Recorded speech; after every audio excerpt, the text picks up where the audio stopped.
എൻ്റെ പേര് യൂസഫ്, കണ്ണൂരാണ് സ്ഥലം. ഞാൻ ചോദിക്കാൻ ഉദ്ദേശിച്ച ചോദ്യം അടുത്തതിലേക്ക് ചോദിക്കാം. ഇപ്പോൾ ഫൈസൽ മൗലവി മറുപടി പറഞ്ഞ ഒന്ന് രണ്ട് വിഷയവുമായി ബന്ധപ്പെട്ടിട്ട് മറുപടി കേട്ടതുകൊണ്ട് അതുമായി ബന്ധപ്പെട്ടത് പറയാൻ ചോദിക്കുകയാണ്. ആ റജുലിൻ്റെ സംഭവം, ആ ഹദീസ് ബിസ്നാദിൻ സ്വഹീഹിൻ എന്നാണ് പണ്ഡിതന്മാർ അതിനെക്കുറിച്ച് പറഞ്ഞിട്ടുള്ളത്. പിന്നെ അത് ലൈഫാണെന്ന് പറഞ്ഞത് എങ്ങനെയാണ്? അതിൻ്റെ ലോയ്ഫൊന്ന് വിവരിക്കാമോ? സംഭവം അല്പം ഒന്ന് ചുരുക്കി പറയാം. താങ്കൾക്കും എനിക്കും ആ വിഷയം അറിയുമെങ്കിലും മറ്റുള്ളവർക്ക് അറിയില്ലല്ലോ. പ്രവാചക ഖബറിങ്കിൽ ഒരാൾ വന്നുകൊണ്ട് നബിയെ താങ്കൾ മഴയ്ക്ക് വേണ്ടി തേടണം, താങ്കളെ ഉമ്മത്ത് നശിക്കാൻ പോവുകയാകുന്നു എന്നു പറഞ്ഞു. അങ്ങനെ അതിൻ്റെ ബാക്കി അദ്ദേഹത്തെ സ്വപ്നം കണ്ടതും ഉമർ ഖത്താമിലേക്ക് പോയതും ഒക്കെ ആയ സംഭവങ്ങളാണ് പിന്നെ വിവരിക്കുന്നത്. ഈ സംഭവം സ്വഹീഹ് അല്ല, ലഈഫാണ് എന്ന് ഞാൻ നേരത്തെ പറഞ്ഞു. അപ്പോൾ യൂസുഫ് മുസ്ലിയാരുടെ സംശയം, അത് ബി ഇസ്നാദിൻ സ്വഹീഹിൻ എന്നാണല്ലോ പണ്ഡിതന്മാർ പറഞ്ഞത്, പിന്നെ എങ്ങനെ ലഈഫാകുന്നതാണ്?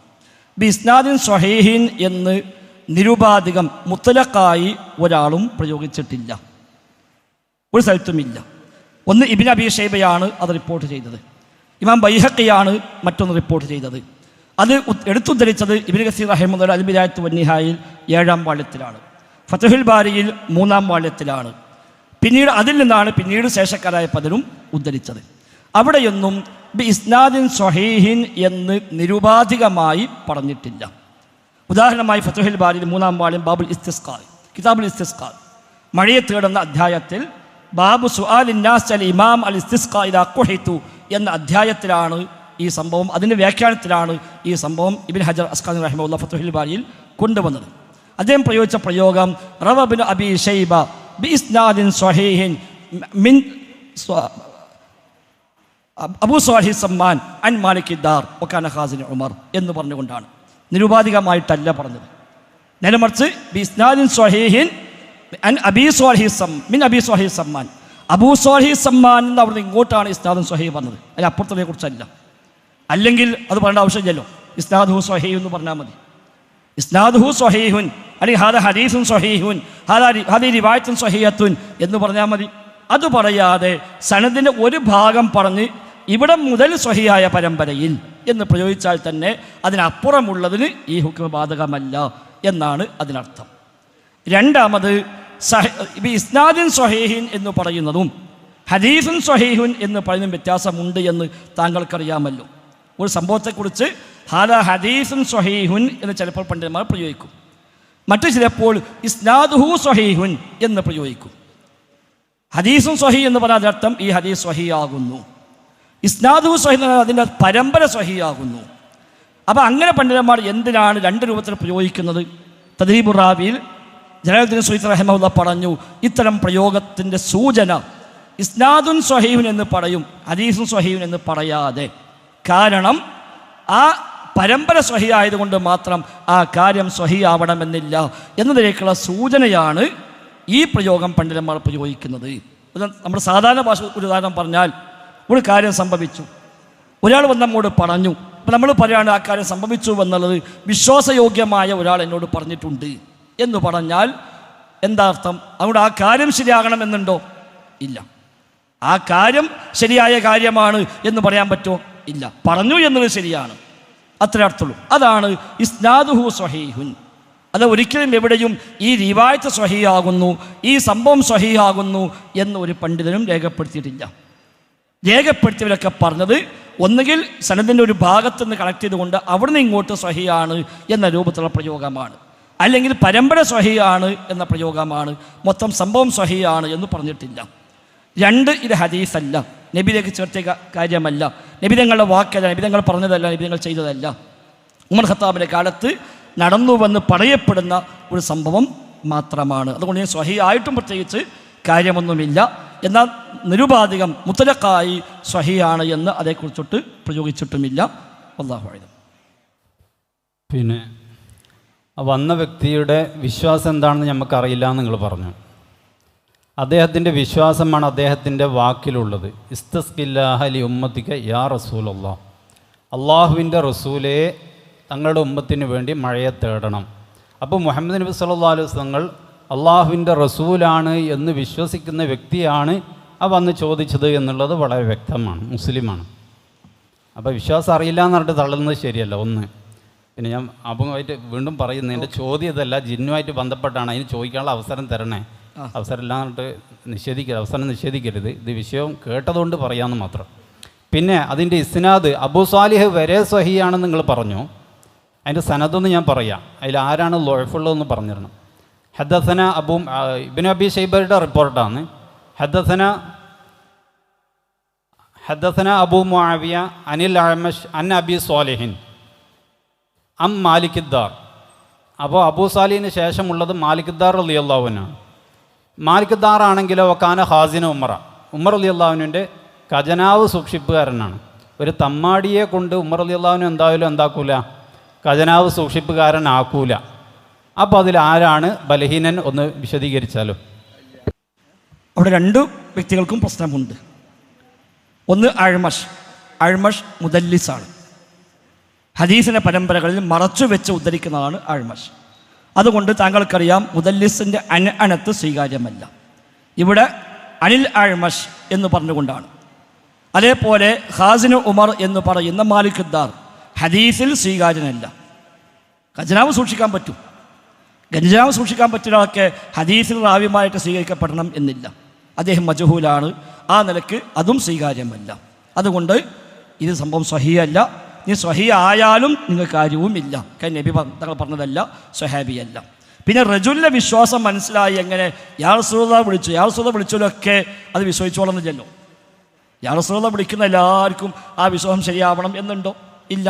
മുനാഫിക്കുകൾ വന്നാൽ നബിയോട് പറയും നശ്ഹദു ഇന്നക റസൂലുള്ളാഹ്. എന്താ അല്ലാഹ് പറഞ്ഞത്? ഒരു കളവ് പറയാൻ നബിയെ അല്ല സാക്ഷ്യം വഹിക്കുന്നു. അപ്പം അത് നമ്മൾ അദ്ദേഹത്തെക്കുറിച്ച് പറയല്ല. അങ്ങനെ ഒരാളോട് വന്നതന്നെ സത്യത്തിൽ ആരാന്ന് അറിയില്ല. ജാ റജുലുൻ, ഒരാൾ വന്നു എന്നതിലുള്ളത്. ഒരാൾ വന്ന് ഖബറിങ്ങനെ പറഞ്ഞു പോയി. അതുകൊണ്ട് ആ കാര്യം നമുക്ക് അഖീദയായി വിശ്വാസമായി പ്രമാണമായി സ്വീകരിക്കാൻ പറ്റുമോ? ഒരിക്കലുമില്ലല്ലോ. നേരെ മറിച്ച് അല്ലാഹ് പഠിപ്പിച്ചു, റസൂല് പഠിപ്പിച്ചു, അതല്ലേ വിശ്വാസം. ഒരു കാര്യം വിശ്വാസമായി സ്വീകരിക്കണമെങ്കിൽ അല്ലാഹു തആല പഠിപ്പിക്കണം, റസൂല് പഠിപ്പിക്കണം സ്വല്ലല്ലാഹു അലൈഹി വസല്ലം. നിങ്ങളുടെ അശ്അരി വീക്ഷണപ്രകാരം അത് മുതവാത്തിറാവുകയും വേണം. ഒരാളോ രണ്ടാളോ മൂന്നാളോ അഞ്ചാളോ പറഞ്ഞാൽ സ്വീകാര്യമല്ല. മുതവാത്തിറായി പരമ്പരയായി വലിയ സംഘം കൈമാറി പോകുന്ന ഹദീസാണെങ്കിൽ വിശ്വാസകാര്യങ്ങൾക്ക് പറ്റുള്ളൂ എന്നാണല്ലോ അശ്അരിയത്ത്. അപ്പം നിങ്ങൾക്ക് ഏതായാലും പറ്റൂല. അതുകൊണ്ട് തന്നെ ഇത് നമുക്ക് പ്രമാണമായി സ്വീകരിക്കാവുന്നതല്ല. നബിയിലേക്ക് ചേർത്തിയിട്ടില്ല, നബി തങ്ങൾ ചെയ്തതല്ല, ഒരു സ്വഹാബിയുടെ പ്രവൃത്തിയും അല്ല. അതുകൊണ്ട് നമുക്കത് സ്വീകാര്യമല്ല. ഇനി ഒരാളങ്ങനെ വന്നോടെ പറഞ്ഞു വിചാരിക്കുക. എന്നാൽ പോലും ഇസ്ലാമിൽ അതല്ലല്ലോ നമുക്ക് പ്രമാണം എന്നാണ് അതുമായി ബന്ധപ്പെട്ട് സൂചിപ്പിക്കാനുള്ളത്. അപ്പോൾ ഉമർ റളിയല്ലാഹു അൻഹു ഖജനാവ് സൂക്ഷിപ്പുകാരനായി നിയമിക്കപ്പെട്ട ഒരു മഹാൻ, പക്ഷേ ഹദീസിൽ മുജാഹിദിന് സ്വീകാര്യമല്ല അല്ലേ? അത് ആരാ പറഞ്ഞെന്നുള്ളതും കൂടി ഒന്ന് പറയണം. പിന്നെ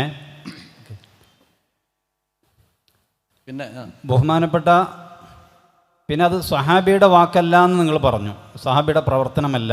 സ്വഹാബികളുടെ നേതാവായ ഉമർ റളിയല്ലാഹു അൻഹുവിനോടാന്ന് വന്ന് പറയുന്നത്, നബിയെ ഉമ്മത്തിന് വേണ്ടി മഴയെ തേടണം എന്ന് ഞാൻ നബി സല്ലല്ലാഹു അലൈഹി വസല്ലമയോട് പോയി പറഞ്ഞിട്ടുണ്ട്. അത് സ്വപ്നത്തിൽ ഞാൻ നബി സല്ലല്ലാഹു അലൈഹി വസല്ലം കണ്ടു. അപ്പോൾ നബി തങ്ങൾ എന്നോട് പറഞ്ഞു, നീ ഉമറിനോട് പോയി വിവരങ്ങളൊക്കെ പറയണം എന്ന് പറഞ്ഞപ്പോൾ അദ്ദേഹം ഫഅഖ്ബറ ഉമർ റളിയല്ലാഹു അൻഹുവിനോട് വിവരങ്ങളൊക്കെ അദ്ദേഹം പറഞ്ഞു. പിന്നെ അപ്പോൾ ഉമർ റളിയല്ലാഹു അൻഹുവിൻ്റെ അംഗീകാരം അതിന് കിട്ടിയെന്നാണ് പറയുന്നത്. പിന്നെ അഅ്മശ് മുദല്ലിസാണ്, അതുകൊണ്ട് ഈ ഹദീസ് സ്വീകരിക്കാൻ പറ്റൂല എന്ന് പറയണമെങ്കിൽ നിങ്ങളിപ്പോൾ മർക്കസുദ്ദാവക്കാരെ ഹദീസ് നിഷേധികൾ എന്ന് പറഞ്ഞിട്ട് നിങ്ങൾ തള്ളുന്നുണ്ടല്ലോ. അപ്പോൾ ഇമാം ബുഖാരി റളിയല്ലാഹു അൻഹു റിപ്പോർട്ട് ചെയ്ത ഒരുപാട് ഹദീസിൽ കാണാം. ഉദാഹരണത്തിന് ഒന്ന് രണ്ട് ഹദീസിൽ ഒന്ന് സാമ്പിളിന് വേണ്ടി പറയാം. ബാബുൻ അസ്വലാത്തു ഫി മസ്ജിദ് സൂഖി, ടൗണിൽ വെച്ചുള്ള പള്ളിയിലുള്ള നിസ്കാരത്തിൻ്റെ പവിത്രത എന്ന് പറയുന്ന ബാബിൽ ഹദീസ് പറയുന്നത് ഇതേ റാവികളാണ്. ഹദ്ദസന അബൂ മുആവിയ അനിൽ അഅ്മശ് അൻ അബി സ്വാലിഹിൻ. ഇതേ റിപ്പോർട്ടാണ് ഇമാം ബുഖാരി റളിയല്ലാഹു അൻഹു പല സ്ഥലങ്ങളിലും കൊണ്ടുവന്നിട്ടുള്ളത്. അപ്പോൾ ഈ ഹദീസും ദുർബലമാണെന്ന് നിങ്ങൾ പറയുമോ? അതൊരിക്കലും ദുർബലമെന്ന് പറയില്ല. ഇമാം ബുഖാരി കൊണ്ടുവന്നു എന്ന് പറഞ്ഞാൽ തന്നെ അവിടുത്തെ അനത്തിന് പ്രശ്നമില്ല എന്നതിനർത്ഥം. ഒരു മുദല്ലിസായ മനുഷ്യൻ അൻ എന്ന് പറഞ്ഞ് ഉദ്ധരിച്ചാൽ മാത്രം സ്വീകാര്യമല്ല. മറ്റൊരു പരമ്പരയിൽ വ്യക്തമായി ഞാൻ കേട്ടു, എന്നോട് പറഞ്ഞു എന്ന് തന്നെ പറഞ്ഞായി സ്ഥിരപ്പെട്ടു വരണം. അങ്ങനെ സ്ഥിരപ്പെട്ടു വന്നത് മാത്രമേ ഇമാം ബുഖാരി കൊടുത്തിട്ടുള്ളൂ.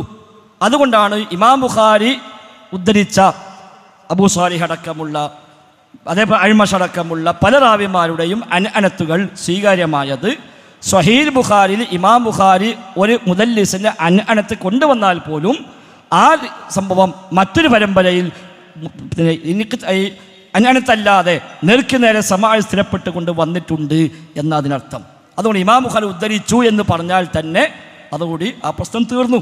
ഇമാം മുസ്ലിം ഉദ്ധരിച്ചു പറഞ്ഞാൽ ആ പ്രശ്നം തീർന്നു. അതാ പണ്ഡിതന്മാർ പറഞ്ഞു ഫഖദ് ജാവസൽ ഖന്തറ എന്ന പ്രയോഗം. ഇമാം ബുഖാരി സ്വഹീഹ് ഉദ്ധരിച്ചു എന്ന് വന്നാൽ ഫഖദ് ജാവസൽ ഖന്തറ, അത് പാലം കടന്നു കഴിഞ്ഞു. ഇനി അതിനെപ്പറ്റി ആലോചിക്കേണ്ട കാര്യമില്ല. അങ്ങനത്തെ ഒരു യോഗ്യത ഇതിനുണ്ടെങ്കിൽ പറഞ്ഞോളി. ഇതേ റിപ്പോർട്ട് ഇമാം ബുഖാരി അനഅനത്തെടുത്ത് കൊടുത്താലും മതി, കുഴപ്പമില്ല.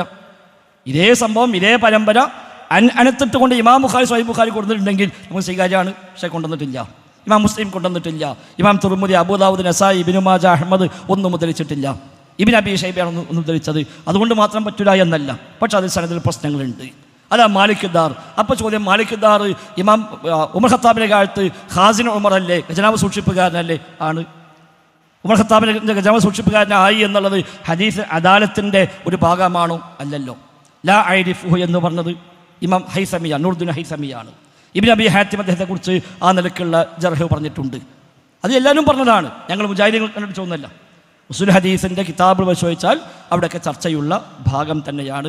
ഇതൊക്കെ ഇല്ലയെന്ന് വിചാരിക്കുക, ഇതൊക്കെ ഒഴിവാക്കി ഇത് സ്വഹിയാന്ന് വിചാരിക്കുക. എന്നാലെന്താ? നബി തങ്ങളെ പഠിപ്പിച്ചതല്ല, സ്വഹാബയുടെ രീതിയല്ല. പിന്നെ ഉമർ ഖത്താബിൻ്റെ അടുത്ത് വന്ന് പറഞ്ഞില്ലേ, ഉമർ ഖത്താബിൻ്റെ അടുത്ത് വന്ന് ഞാൻ ഖബറിൽ പോയി ഞാൻ ഇങ്ങനെ തേടി എന്ന് പറഞ്ഞൊന്നുണ്ടോ? അതെവിടില്ല, അത് റിപ്പോർട്ടിലില്ല. ഒരു റിപ്പോർട്ടറും അങ്ങനെ വന്നിട്ടില്ലല്ലോ. ഞാൻ നബിൻ്റെ ഖബറിൽ പോയിട്ടാണ് വരുന്നത്, ഞാൻ നബിയുടെ ഇസ്തസ്കി പറഞ്ഞിട്ടുണ്ട് എന്നൊക്കെ വന്ന് പറഞ്ഞു എന്നുണ്ടോ? എവിടെയുമില്ല. ഒരു റിപ്പോർട്ടറും അങ്ങനെ വന്നിട്ടില്ല. ഇത് സ്വഹാബിയാണ് എന്നുണ്ടോ? അതും വന്നിട്ടില്ല. ഒരു സ്വഹാബി നബിയുടെ ഖബറിൽ പോയി ഇങ്ങനെ പറഞ്ഞു എന്നുണ്ടോ? അതും വന്നിട്ടില്ല.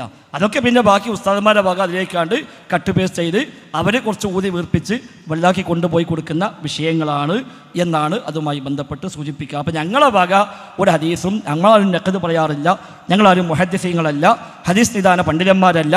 അതുകൊണ്ട് ഞങ്ങളാരും ഹദീസ് സ്വഹിയാണെന്നോ സ്വഹി അല്ലെന്നോ പറയാൻ ആളുകളല്ല, നമ്മളത് പറയാറുമില്ല.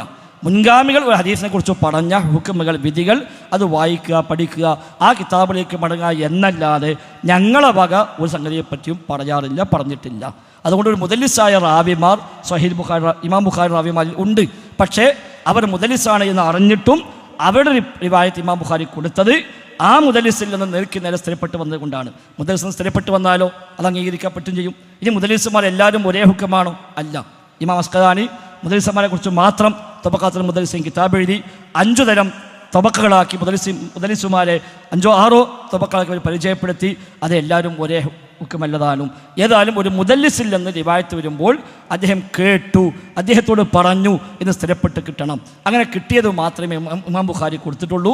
അതുകൊണ്ട് ഇമാം ബുഖാരി സ്വഹീഹ് ബുഖാരിയിൽ ഒരു മുദല്ലിസിന് റിവായത്ത് വന്നാലും അനഅനത്തിട്ട് പറഞ്ഞാലും അത് സ്വീകാര്യമാണ് എന്നാണ് മുസ്ലിം ലോകം ഏകോപിച്ച് പറഞ്ഞ കാര്യമാണ്, ഞങ്ങളെ വക പറഞ്ഞതല്ല. അതെ, ആ അനിൽ അഅ്മശ് ഇമാം ബുഖാരി റളിയല്ലാഹു അൻഹു ഞാൻ പറഞ്ഞില്ലേ, ഹദ്ദസന അബൂ മുആവിയ അനിൽ അഅ്മശ് അൻ അബി സ്വാലിഹിൻ എന്ന് തന്നെ ഇമാം ബുഖാരി റളിയല്ലാഹു അൻഹു ബാബിൻ അൽ അസ്വലാത്ത് ഫി മസ്ജിദ് സൂഖി എന്ന ആ ഹെഡിങ്ങിൽ കൊണ്ടുവന്നിട്ടുണ്ട് ഹദീസ്. ഇതേ പരമ്പര അഅ്മശ് റളിയല്ലാഹു അൻഹു അബൂ സാലിഹിൽ നിന്ന് അനഅനത്ത് കൊണ്ട് പറഞ്ഞിട്ടുണ്ട്. അപ്പോൾ അവിടെ സമാഅ് ഉണ്ട് എന്നുള്ള സ്ഥിരപ്പെട്ടല്ലോ. അതെ, സ്ഥിരപ്പെട്ടു. അപ്പോൾ ഈ ഹദീസിനും സ്ഥിരപ്പെട്ട് ഇല്ല. എങ്ങനെയാ? അതാ പ്രശ്നം. അതങ്ങൾ മനസ്സിലാക്കിയില്ല. നിങ്ങളപ്പോൾ ഫോൺ നോക്കിയിരുന്നു. ഇമാം ബുഖാരി ഇതേ സ്ഥലത്തിൽ വേറെ സംഭവം കൊണ്ടുവന്നു. അതെവിടെയാണ് ആ ഹദീസ് അങ്ങനെ കൊണ്ടുവന്നു എന്ന് പറയുമോ? ഫത്ഹുൽ ബാരി ഉണ്ട് അവിടെ തന്നെ. ഫത്ഹുൽ ബാരിയിൽ നിങ്ങൾ ആ പറഞ്ഞ റിവായത്തിന്റെ ശർഹ് വായിച്ചു നോക്കി. അല്ല, ഒന്ന് പറയുമെന്നല്ലേ, ഞാൻ കണ്ടിട്ടില്ല, ഒന്ന് വായിച്ചെങ്കിൽ പറഞ്ഞല്ലോ. ഫത്ഹുൽ ബാരി ഇമാം അസ്ഖാലി 2 സ്ഥലത്ത് പറഞ്ഞു. ഒന്ന് മുഖദ്ദിമയിൽ ഫത്ഹുൽ ബാരിയുടെ 1-ാം വാള്യം ഹദിയുസാരിയിൽ ഇമാം ബുഖാരിയുടെ റാവിമാരിൽ വന്ന മുദല്ലിസുമാർ, അവിടുന്ന് അനഅനത്തായി ഇമാം ബുഖാരി ഉദ്ധരിച്ച റിവായത്തുകൾ ഏതൊക്കെയാണ് ഓരോന്ന് അക്കമിട്ട് ഇമാം അസ്ഖാലി പറഞ്ഞു. എന്തുകൊണ്ട് ഇമാം ബുഖാരി ഇത് കൊടുത്തു? അത് മറ്റൊരു വഴിയിൽ ഇമാം ബുഖാരിക്ക് അനഅനത്തില്ലാതെ സ്ഥിരപ്പെട്ട വഴിയിൽ തന്നെ വേറെ കിട്ടിയിട്ടുണ്ട്. അത് ഇതാ ഇമാം ബുഖാരി ഇന്ന കിതാബിലുണ്ട്, ഇന്ന സനദിലുണ്ട്, ഇന്നയിടത്തുണ്ട് എന്ന് എണ്ണ കൊണ്ട് അക്കമിട്ട് ഇമാം അസ്ഖാലി റഹിമഹുല്ലാഹ് വിശദീകരിച്ചിട്ടുണ്ട് മുഖദ്ദിമയിൽ. രണ്ടാമത് ഈ ഹദീസ് പിന്നെ വിശദീകരിച്ചു കൊടുത്ത് കിതാബു സലാത്തിൽ ഈ ഹദീസ് വിശദീകരിച്ചിടത്തും ഫത്ഹുൽ ബാരി 2-ാം വാള്യമായിരിക്കാനാണ് സാധ്യത. 2-ാം വാള്യത്തിൽ ഇമാം അസ്ഖലാനി റഹിമഹുല്ലാഹ് ഈ ഹദീസ് വ്യാഖ്യാനിക്കുമ്പോൾ അവിടെ പറഞ്ഞിട്ടുണ്ട് ഈ അനഅനത്ത് പ്രശ്നമല്ല, ഈ മുദല്ലിസിന് തദ്രീസ് ഇവിടെ പ്രശ്നമല്ല, ഇത് സ്ഥിരപ്പെട്ട് വന്നിട്ടുണ്ട്. അതുകൊണ്ടാണ് ഇമാം ബുഖാരി ഇവിടെ കൊടുത്തത്. അപ്പം അങ്ങനെ ഇമാം ബുഖാരി കൊടുക്കും, അത് സ്വീകാര്യവുമാണ്. എന്നാൽ ഈ പറഞ്ഞ ജാഅ റജുലുൻ എന്ന കാര്യം ഇതേ അനഅനത്തും ഇതേ അബൂ സ്വാലിഹും അഴ്മസും ഒക്കെ ഉണ്ടായിട്ടും ഇമാം ബുഖാരി കൊടുത്തതുമില്ല. അപ്പം എന്താ കൊടുക്കാത്തത്? അത് കൊടുക്കാൻ പറ്റിയതല്ല. ഇമാം മുസ്ലിം കൊടുത്തില്ല, കൊടുക്കാൻ പറ്റിയതല്ല. അതുകൊണ്ട് അവരാരും കൊടുത്തില്ല. മറ്റത് കൊടുത്തു, ഇത് കൊടുത്തില്ല. ഒരേ പരമ്പര വന്നിട്ടും അപ്പോൾ ഒന്ന് ഈ പരമ്പരയല്ല അടിസ്ഥാന അവലംബം അല്ലാത്തൊരു പരമ്പരയാണ്. ഈ അനഅനത്തല്ല അടിസ്ഥാന അവലംബം മറ്റൊരു സമാജത്തിൽപ്പെട്ടതാണ്. എന്നാൽ ഇതിലോ അങ്ങനെ ഒന്നുമില്ലതാനും. അതാണ് അതിൻ്റെ ബേസ്. അപ്പോൾ കേട്ടാ വിചാരിക്കും ബുഖാരി മുസ്ലിമിൽ വന്ന എല്ലാ റാവിമാരെയും മുജാഹിദ് അംഗീകരിക്കുന്നുണ്ട്. എല്ലാം അംഗീകരിക്കില്ലേ? എന്നാൽ ഇന്നലില്ലാഹി മലായിക്കത്തും ഫിൽ അർളി സയ്യാഹീന യക്തുബൂന, പിന്നെ ഇന്നലില്ലാഹി മലായിക്കത്തും ഫിൽ അർളി സിവൽ ഹഫ്ളത്ത് യക്തുബൂന മാ യസ്ഖുതു മിൻ വറഖി ഷജർ. അള്ളാഹുവിൻ്റെ ഭൂമിയിൽ ഒരുപാട് മലക്കുകളുണ്ട്.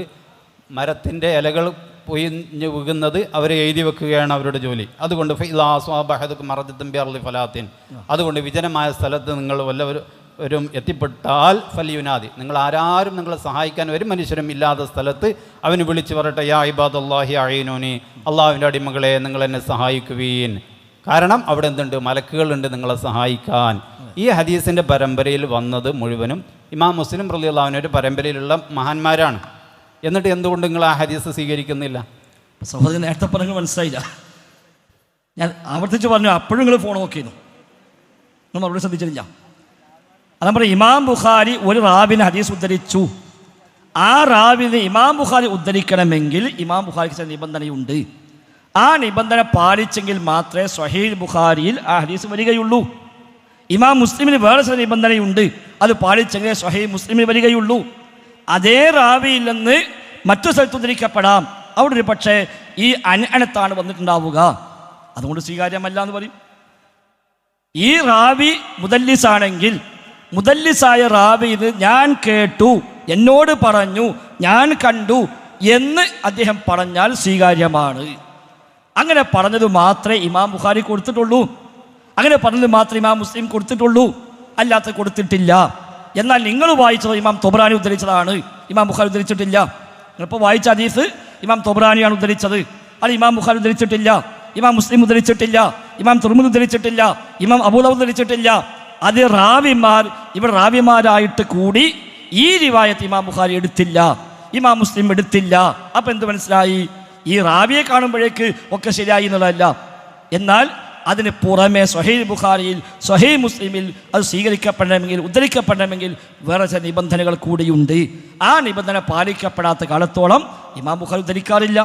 അതുകൊണ്ടാണ് യാ ഇബാദുൽ റിവായത്ത് ഇമാം ബുഖാരി കൊടുത്തില്ല, ഇമാം മുസ്ലിം കൊടുത്തില്ല. അന്നൊക്കെ ഹദീസ് ഉണ്ടല്ലോ, ഇമാം ബുഖാരിൻ്റെ കാലത്തുനിന്നുണ്ടല്ലോ. ഇബ്നു മുബാറക് അതേക്കുറിച്ച് ചർച്ച ചെയ്തല്ലോ, ഇമാം അഹമ്മദ് ചർച്ച ചെയ്തല്ലോ. ഇമാം അഹമ്മദാണ് ഇമാം ബുഖാരി സ്വഹീഹ് ബുഖാരി പരിശോധിച്ചാണ്. അപ്പോൾ ഇമാം ബുഖാരിക്ക് റിവായത്ത് അറിയാം, എന്നിട്ടും ഇമാം ബുഖാരി അത് കൊടുത്തില്ല.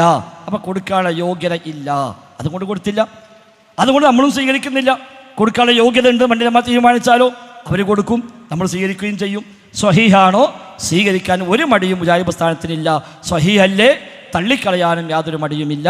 വല്ലാഹു അഅലം. ബഹുമാന്യനായ യൂസുഫ് ഇസ്ലാം, അതുപോലെ തന്നെ എല്ലാവരും ശ്രദ്ധിക്കാൻ വേണ്ടി പറയാം. ഇപ്പോൾ ഈ ഇത്തരം ദുർബലമായ ഹദീസുകൾ നമ്മളിപ്പോൾ എന്തിനാണ് കൊണ്ടുവരുന്നത്? അല്ലല്ലാത്തവർ വിളിച്ച് പ്രാർത്ഥിക്കാനല്ലേ? അതല്ലെങ്കിൽ റസൂറുല്ലാ പ്രയാസം വരുമ്പോൾ യാ റസൂറുല്ലാ എന്ന് വിളിക്കാനല്ലേ? അള്ളാഹുവിൻ്റെ ഖുർആൻ സൂറത്തു ഫാത്തിഹ മുതൽ സൂറത്തു നാസ് വരെ ഓതിയാൽ നൂറുകണക്കിന് പ്രാർത്ഥനകളുണ്ട്. അത് മതി നമുക്ക്. ലഖദ് കാന ലക്കും ഫി റസൂലില്ലാഹി ഉസ്വത്തുൻ ഹസന, നിങ്ങൾക്ക് നബി സല്ലല്ലാഹു അലൈഹി വസല്ലമയിൽ ഉത്തമമായ മാതൃകയുണ്ട്. നബി സല്ലല്ലാഹു അലൈഹി വസല്ലം ഒരു മനുഷ്യൻ അവൻ കിടക്കപ്പായിൽ നിന്ന് എഴുന്നേറ്റത് മുതൽ രാത്രി വീണ്ടും അവിടേക്ക് തന്നെ തിരിച്ചെത്തുന്നവരെ ഉള്ള സമയത്തിനിടക്ക് നിർവഹിക്കേണ്ട ആയിരക്കണക്കിന് പ്രാർത്ഥനകൾ നബി സല്ലല്ലാഹു അലൈഹി വസല്ലം പഠിപ്പിച്ചിട്ടുണ്ട്. അതെല്ലാം സ്വഹീഹായ പരമ്പരകളിലൂടെ നമുക്ക് ഉദ്ധരിക്കപ്പെട്ടിട്ടുണ്ട്. അപ്പം ഇതാണ് ഇസ്ലാമിൻ്റെ അഖീദ. ഒരു വിജനപ്രദേശമാണെങ്കിലും ഏത് പ്രദേശമാണെങ്കിലും സ്വജനപ്രദേശമാണെങ്കിലും ഇനി കട്ടിലിൽ കിടക്കുകയാണെങ്കിലും സോഫയിൽ ഇരിക്കുകയാണെങ്കിലും വാഹനത്തിൽ പോകുകയാണെങ്കിലും വെള്ളത്തിൻ്റെ അടിയിലാണെങ്കിലും ആകാശത്തിന് മുകളിലാണെങ്കിലും അല്ലാ എന്ന് വിളിക്കുക. യാ റസൂലുള്ളാ എന്നല്ല, ജിന്നെ എന്നല്ല, മലക്കേ എന്നല്ല. ഇതാണ് ഒരു മുഅ്മിനിൻ്റെ അഖീദ. ഇത് മുത്തവാത്തിറായ ഖുർആൻ കൊണ്ട് മുത്തവാത്തിറായ ഹദീസ് കൊണ്ട് സ്ഥിരപ്പെട്ടൊരു കാര്യമാണ്. ഇത് മുസ്ലിം സമൂഹത്തിൻ്റെ ഇജ്മാഅ. ഇതിൽ ലോകത്ത് അള്ളാഹു അല്ലാത്തവരെ വിളിച്ച് പ്രാർത്ഥിക്കുക, അള്ളാഹുവിനോട് മാത്രമേ പ്രാർത്ഥിക്കാൻ പാടുള്ളൂ എന്ന വിഷയത്തിൽ ലോകത്ത് മുസ്ലിമീങ്ങൾക്കുള്ള തർക്കമല്ല. യൂസുഫ് മുസ്ലിയാർക്ക് ആ വിഷയത്തിൽ തർക്കം ഉണ്ടാവും എനിക്ക് തോന്നുന്നില്ല. ഇനി ഈ ഖുർആനും ഹദീസും മുസ്ലിം ലോകത്തിൻ്റെ ഇജ്മാഇനും എതിരായിക്കൊണ്ട് വല്ല തെളിവുണ്ടാണെങ്കിൽ ഈ മൂന്നെണ്ണത്തിനേക്കാളും പവർ അതിനുണ്ടാണല്ലോ. അപ്പോഴല്ലേ മുസ്ലിങ്ങൾക്ക് അത് ഹുജ്ജത്താവുള്ളൂ. ഇവിടെ ഈ പറയപ്പെട്ട സംഭവത്തിൽ ഒരു മനുഷ്യൻ വന്നു എന്നാണ് പറഞ്ഞത്. യൂസുഫ് മുസ്ലിയാർക്ക് അയാൾ അഡ്രസ്സ് ചെയ്താലും അറിയില്ല, ലോകത്തൊരു ആൾക്കും അയാൾ അഡ്രസ്സ് അറിയില്ല. അള്ളാഹുവിൻ്റെ ഖുർആനിൽ അഡ്രസ്സുള്ള കുറേ ആളുകളെ പറ്റി പറഞ്ഞിട്ടുണ്ട്. അള്ളാഹിൻ്റെ അമ്പിയാക്കന്മാർ, ആ അമ്പിയാക്കന്മാർ അഡ്രസ്സുള്ളവരാണ്. ഒരു റജുലല്ല, ഒരു അഡ്രസ്സുള്ള, ഇവിടെ ശ്രദ്ധിക്കുക, ഒരൊക്കെ അഡ്രസ്സുള്ളവരാണ്. ആ അഡ്രസ്സുള്ളവരുടെ പ്രാർത്ഥന അള്ളാഹിൻ്റെ ഖുർആനിലുണ്ട്.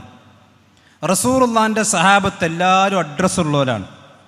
ആ റസൂലുള്ളാഹി സ്വല്ലല്ലാഹു അലൈഹി വസല്ലമയുടെ സഹാബത്ത് മഴയില്ലാതെ വന്നപ്പോൾ എന്ത് ചെയ്തു എന്ന് ബുഖാരിയിലുണ്ട്. ഉമർ റളിയല്ലാഹുവിൻ്റെ കാലഘട്ടത്തിൽ മഴയില്ലാതെ വന്നപ്പോൾ മഹാനായ അബ്ബാസ് റളിയല്ലാഹുവിനെ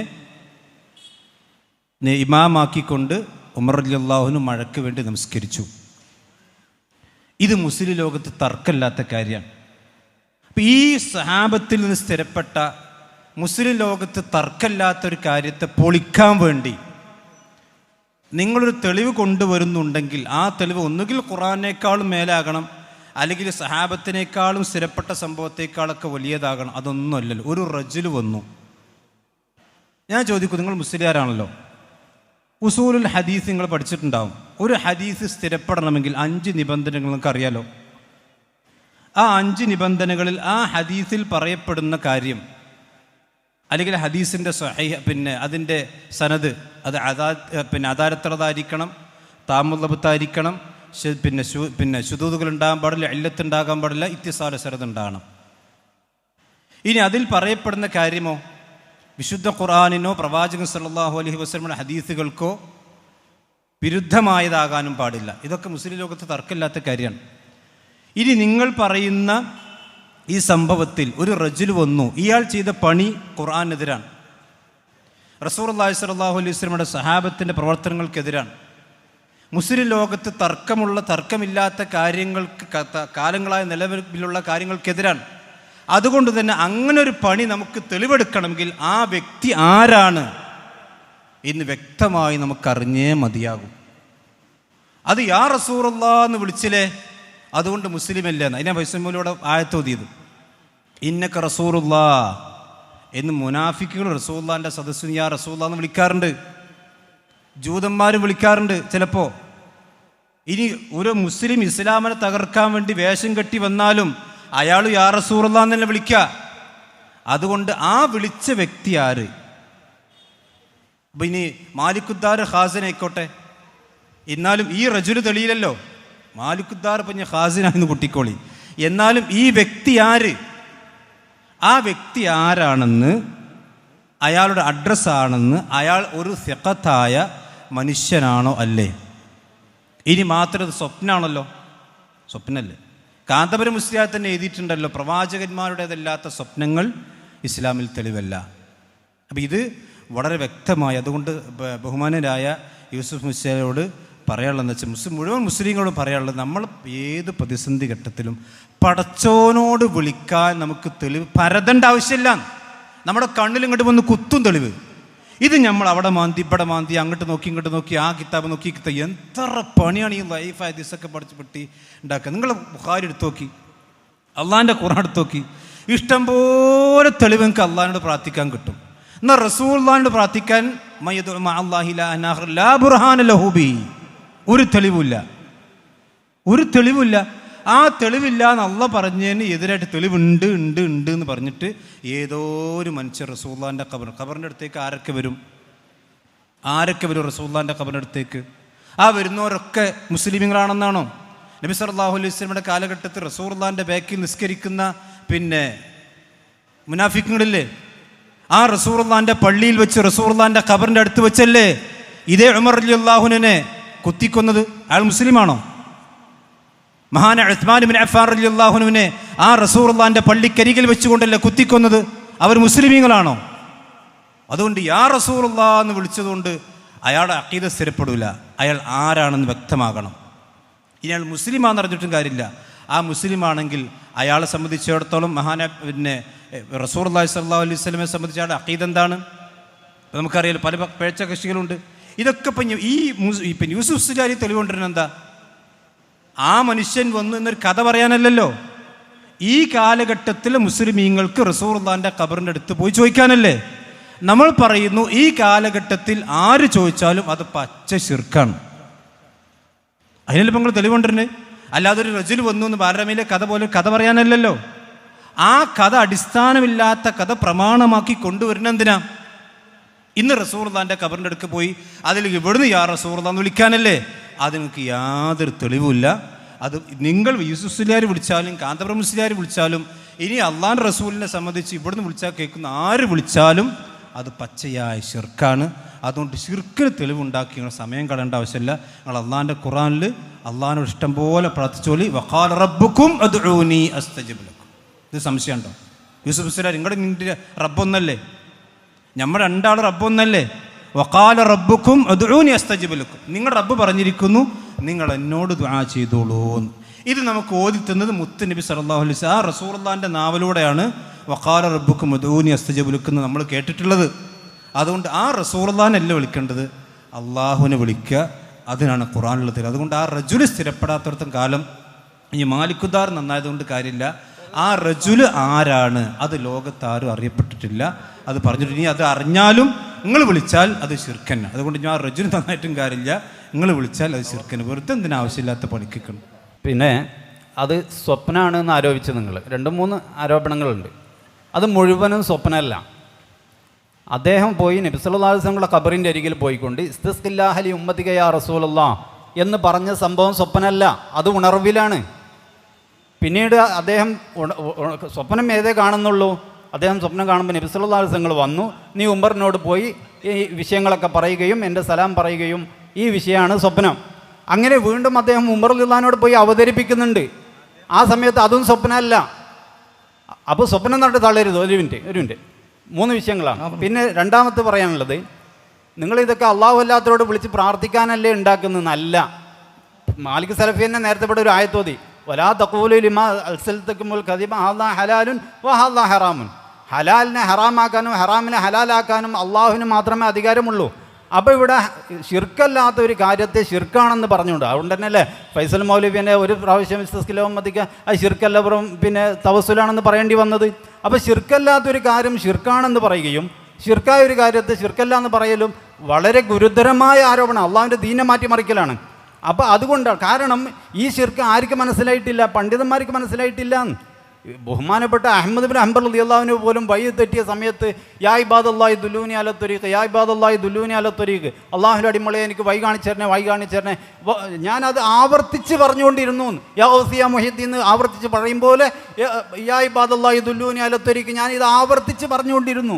അപ്പോഴാണ് എനിക്കിത് വഴിയിലേക്ക് എത്തിപ്പെട്ടത്. അപ്പോൾ ഇത് ശിർക്ക് അഹ്മദ് ബിൻ ഹംബൽ റളിയല്ലാഹുവിന് മനസ്സിലായിട്ടില്ല, ഇമാം നവവി റളിയല്ലാഹുവിന് മനസ്സിലായിട്ടില്ല, അവരുടെ ഉസ്താദിന് മനസ്സിലായിട്ടില്ല. ലോകത്തുള്ള മുഴുവൻ പണ്ഡിതന്മാർക്കും മനസ്സിലാകാത്ത ഒരു ഷിർക്കിനെ നിങ്ങൾ ഷിർക്കാണെന്ന് പറഞ്ഞതുകൊണ്ടാണ് അള്ളാഹുവിൻ്റെ ദീനിൽ ഇല്ലാത്ത നിയമങ്ങൾ ഉണ്ടാക്കേണ്ട കേട്ടോ. അത് അള്ളാഹുവിലല്ലാത്തവർ വിളിച്ച് പ്രാർത്ഥിക്കാനല്ല. പിന്നെ അദ്ദേഹം യാ റസൂലുള്ളാഹ് എന്ന് വിളിച്ചിട്ടും അദ്ദേഹത്തെ മുസ്ലിമായിട്ട് നിങ്ങൾക്ക് അംഗീകരിക്കാൻ പറ്റുന്നില്ലല്ലോ. ബഹുമാനപ്പെട്ട ഒരു സ്വഹാബി യുദ്ധത്തിൽ ഒരു മുശ്രിക്കിനെ കൊല്ലാൻ വേണ്ടി പോയി. അദ്ദേഹം അടുത്തെത്തി എന്നെ വെട്ടുമെന്ന് കണ്ടപ്പോൾ അദ്ദേഹം അശ്ഹദു അല്ലാ ഇലാഹ ഇല്ലല്ലാഹ് വഅശ്ഹദു അന്ന മുഹമ്മദ് റസൂലുള്ളാഹ് എന്ന് ഷഹാദത്ത് കലിമ ഉച്ചരിച്ചപ്പോൾ ഞാൻ അദ്ദേഹത്തെ കൊന്നുകളഞ്ഞു. ഈ വിവരം നബി സല്ലല്ലാഹു അലൈഹി വസല്ലം വന്ന് പറഞ്ഞപ്പോൾ നബി സല്ലല്ലാഹു അലൈഹി വസല്ലം മുഖം ആകെ ചുവന്ന് തുടുത്തു, വിവരണമായി. ഹല്ലാ ശഖഖത ഖൽബഹു, എന്തുകൊണ്ട് നീ അവൻ്റെ ഹൃദയം തുളച്ച് നോക്കിയിട്ടില്ല എന്താ പറഞ്ഞത്? ഞാൻ അദ്ദേഹത്തെ വിട്ടാൻ വേണ്ടി പോയപ്പോൾ അദ്ദേഹം നിർബന്ധിതനായിക്കൊണ്ട് ഷഹാദത്ത് കലിമ ഉച്ചരിക്കുകയാണ് നബിയെ ചെയ്തത്. അതുകൊണ്ട് അദ്ദേഹം യഥാർത്ഥ മനസ്സിൽ ഉൾക്കൊണ്ടുകൊണ്ട് പറഞ്ഞതല്ല ഷഹാദത്ത് കലിമ, അതുകൊണ്ട് ഞാൻ അദ്ദേഹത്തെ കൊന്നത്. ഇപ്പം നിങ്ങൾ എന്താ പറഞ്ഞത്? ഒരാൾ ഷഹാദത്ത് കലിമ ഉച്ചരിച്ചാൽ നിങ്ങൾ എന്തിനവനെ കൊല്ലാൻ പോയി? അവനെ മുസ്ലിമല്ല എന്ന് നിങ്ങൾക്ക് വിധിക്കാൻ ആരനുവാദം തന്നു? അപ്പോൾ അദ്ദേഹം മുസ്ലിമാണ്. എന്നപോലെ തന്നെ ഇവിടെയും യാ റസൂലുള്ളാഹി എന്ന് പറയുമ്പോൾ അദ്ദേഹം മുസ്ലിം ആയിരിക്കൂല. ഇങ്ങനെ തൊള്ളി തോന്നിയതെല്ലാം പറഞ്ഞുകൊണ്ട് നമ്മൾ മഹാന്മാരെ എന്ന് മാത്രമല്ല, അത് സ്വഹാബിയാണ് വന്നതെന്ന് നമ്മളെ ഇവിടുത്തെ സമസ്ത പണ്ഡിതന്മാരല്ല പറഞ്ഞത്. ബഹുമാനപ്പെട്ട ഹാഫിദ് ഇബ്നു ഹജർ അസ്ഖലാനിയാ പറഞ്ഞ് ആ വന്നത് സ്വഹാബിയായിരുന്നു. പറഞ്ഞിട്ടില്ല, അങ്ങനെയൊന്നും പറഞ്ഞിട്ടില്ല. ആ ബാക്കി പറഞ്ഞു. നിങ്ങൾ കേൾക്കി, സ്വസ്ഥമായി കേൾക്കി. ആ യുദ്ധത്തിൽ ലായിലാഹ പറഞ്ഞപ്പോൾ വെട്ടിപ്പ നബി ആക്ഷേപിച്ചു. കാരണം അവിടെ പറഞ്ഞ ആളറിയാം, ഇവിടെ പറഞ്ഞ ആളറിയില്ല. ഇതാരാ ആള്? കൽബ് കീറി നോക്കുന്ന ആളെ കാണണ്ടേ? ഈ ആളില്ല, ഇല്ലാത്ത ആളെ കൽബ് ഇങ്ങനെ കീറുക, അവിടെയാണ് വിഷയം. 2 സ്വപ്നമുണ്ട് ഇതിൻ്റെ ഒരു ഭാഗം, പകുതി സ്വപ്നം, 70% സ്വപ്നം, 30% ഉണർച്ചയില്ല. ഇതൊക്കെ ആളെ കിട്ടിയെങ്കിലേ. സ്വപ്നം കണ്ടു എന്ന് പറഞ്ഞ് ഉണർച്ച വന്നു പറഞ്ഞെങ്കിലും അത് ആളെ കണ്ട ആരാണ് സ്വപ്നം കണ്ടത്? ആരാ വന്നത്? ഒരാളുമില്ല, അങ്ങനെ ആൾ വന്നിട്ടുമില്ല. അപ്പം അങ്ങനെ നമ്മൾ കൊണ്ടുപോകേണ്ട കാര്യമില്ല. ഇമാം അഹമ്മദ് ഒരിക്കലും യാ റസൂലല്ലാഹ് എന്ന് വിളിച്ചിട്ടില്ല, യാ മുഹ്യദ്ദീനും വിളിച്ചിട്ടില്ല, ജിന്നേനും വിളിച്ചിട്ടില്ല. അപ്പോൾ അയിമ കൂട്ടിപ്പെട്ടാൻ പറ്റില്ല. ഇമാം അഹമ്മദ് ശിർക്ക് മനസ്സിലായ ആളാണ്, തൗഹീദ് മനസ്സിലാക്കിയ ആളാണ്. ഇമാം അഹ്ലുസുന്നയുടെ ഇമാമാണ് ഇമാം അഹമ്മദ്. അദ്ദേഹം വിളിച്ചത് യാ ഇബാദല്ലാഹ് ദുല്ലൂനി അല ത്വരീഖ്, അടിമകളെ വഴി കാണിച്ചു തരണേ. നമുക്കും പറയാം, ഒരു കുഴപ്പമില്ലല്ലോ, റോഡ് മാറി. അപ്പം പിന്നെ ഈ ഗൂഗിൾ മാപ്പുള്ളതുകൊണ്ട് ആവശ്യമില്ല. അല്ലെങ്കിൽ പറയാം, അവർ കടയിൽ പോയി ചോദിക്കാം, വഴി കാണിച്ചു തരുമോ, വഴി പറഞ്ഞു തരുമോ. ഇമാം അഹമ്മദ് ആരും കാണുന്നില്ല. യാ ഇബാദല്ലാഹ് ദുല്ലൂനി അല ത്വരീഖ്, അല്ലാഹുവിൻ്റെ അടിമകളെ വഴി അറിയിച്ചു തരണേ എന്നിങ്ങനെ പറഞ്ഞു. ഞാൻ വഴിയിലേക്ക് എത്തി, അത്രേ ഉള്ളൂ. അവിടെ യാ ശൈഖ് മുഹ്യിദ്ദീൻ വിളിച്ചിട്ടില്ല, യാ റസൂലുള്ളാഹി വിളിച്ചിട്ടില്ല, ഇമാം അഹമ്മദ് മരിച്ചുപോയ ഒരാളെയും വിളിച്ചിട്ടില്ല, ഒരു മഹാനെയും വിളിച്ചിട്ടില്ല. കാരണം അദ്ദേഹത്തെ തൗഹീദ് ശിർക്ക് മനസ്സിലാക്കിയ ആളാണ്. അപ്പോൾ അവിടെ നിന്നാൽ മതി, അതിനപ്പുറത്തേക്ക് പോകേണ്ട കാര്യമില്ല. യാ റസൂലുള്ളാഹി എന്ന് വിളിച്ചത് ആരാന്നറിയില്ല, ഒരു റജുല്. ഇനിയിപ്പോൾ അദ്ദേഹം അവസാനമായി ഇപ്പോൾ ആരോപണം പറഞ്ഞത് ഖബറിൽ വന്ന ആൾ ബിലാൽ ബിൻ ഹാരിസാണ് എന്ന് ഇമാം അസ്ഖലാനി പറഞ്ഞിട്ടില്ല. ഇമാം അസ്ഖലാനി എവിടെയും അങ്ങനെ പറഞ്ഞിട്ടില്ല. ഇമാം അസ്ഖലാനി എന്നല്ല, ആ മുഹദ്ദിസീങ്ങളായ അഇമ്മത്തുകളായ ആരും അങ്ങനെ പറഞ്ഞിട്ടില്ല. ഖബറിൽ വന്ന ആൾ ബിലാൽ ബിൻ ഹാരിസ പറഞ്ഞിട്ടില്ല, ബിലാൽ ബിൻ ഹാരിസ ഖബറിൽ വന്നു എന്നും പറഞ്ഞിട്ടില്ല. അതൊക്കെ നേരത്തെ പറഞ്ഞ പോലെ അവിടുന്നും ഇവിടുന്നും കട്ട് പേസ്റ്റ് ചെയ്തിട്ട് ഏച്ചുകൂട്ടി തെളിവുണ്ടാക്കുകയാണ് ചെയ്തുകൊണ്ടിരിക്കുന്നത്. മാണി സലഫി പറഞ്ഞപ്പോൾ അതൊക്കെ നിർത്തിവെച്ചിട്ട് യാ അള്ളാഹ് എന്ന് വിളിച്ചാൽ ഇതൊന്നും ആവശ്യമില്ലല്ലോ. യാ അള്ളാഹ് എന്ന് വിളിക്കാൻ ഖുർആനിലുണ്ട്, ഹദീസിലുണ്ട്, ഇഷ്ടംപോലെ തെളിവുണ്ട്. അത് അംഗീകരിച്ച് യാ അള്ളാഹ് എന്ന് വിളിച്ചാൽ പോലെ, അതിനപ്പുറത്തേക്ക് എന്തിനു പോകണം? അപ്പം ഷിർക്കിനെ ഷിർക്കല്ലാതാക്കുന്നില്ല, ഷിർക്കല്ലാത്ത ഷിർക്കാക്കുന്നുമില്ല. അതാക്കുന്നത് വേറെ ഉണ്ട്, ഞങ്ങളെ പെട്ടതല്ല. 2012 വരെ ഷിർക്കല്ല, 12 മുതൽ പിന്നെ ഷിർക്കായി. അത് ഓരോട് പറയാം. ഞങ്ങളെ സംബന്ധിച്ച് എന്നും ഒരേ കാര്യമാണ്. ആദം നബിയുടെ കാലത്ത് ഷിർക്കായത് ഖിയാമത്ത് വരെ ഷിർക്കാണ്, ആദം നബിയുടെ കാലത്ത് തൗഹീദായത് ഖിയാമത്ത് വരെ തൗഹീദാണ്. വ്യക്തികൾക്കൊരു പക്ഷേ മാറ്റം വന്നേക്കാം, അല്ലാതെ പ്രസ്ഥാനം ഒന്നിച്ച് നയം മാറ്റുക എന്നുള്ളത് മുജാഹിദ് പ്രസ്ഥാനത്തിൻ്റെ നിലപാടല്ല. അങ്ങനെ മാറ്റലൊക്കെ പിന്നെ ഒരു അഡ്രസ്സ് ഇല്ലാതെ പോയിട്ട് ഉണ്ടാവുകയും ചെയ്യും. അത് നമുക്ക് ബാധകമല്ല. എന്താണെങ്കിലും ശരി, നമ്മളിങ്ങനെ ഇടങ്ങാറായി പ്രയാസപ്പെട്ട് ഇനിയിപ്പോൾ റജുൽ ആരാണ്, മാലിക്കിദാർ ആരാണ് എന്നൊന്നും തപ്പിപ്പിടിച്ച് കൊണ്ടുവരേണ്ട കാര്യമില്ല. അതുകൊണ്ടൊന്നും അല്ലാഹു അല്ലാത്തവരെ വിളിച്ചു തേടാൻ, മരിച്ചവരെ വിളിക്കാൻ, മഹാന്മാരെ വിളിക്കാൻ, ഇസ്തിഗാസ ചെയ്യാൻ യാതൊരു തെളിവും നമുക്കതിന് ലഭ്യമല്ല എന്നാണ് ചുരുക്കി സൂചിപ്പിക്കാനുള്ളത്.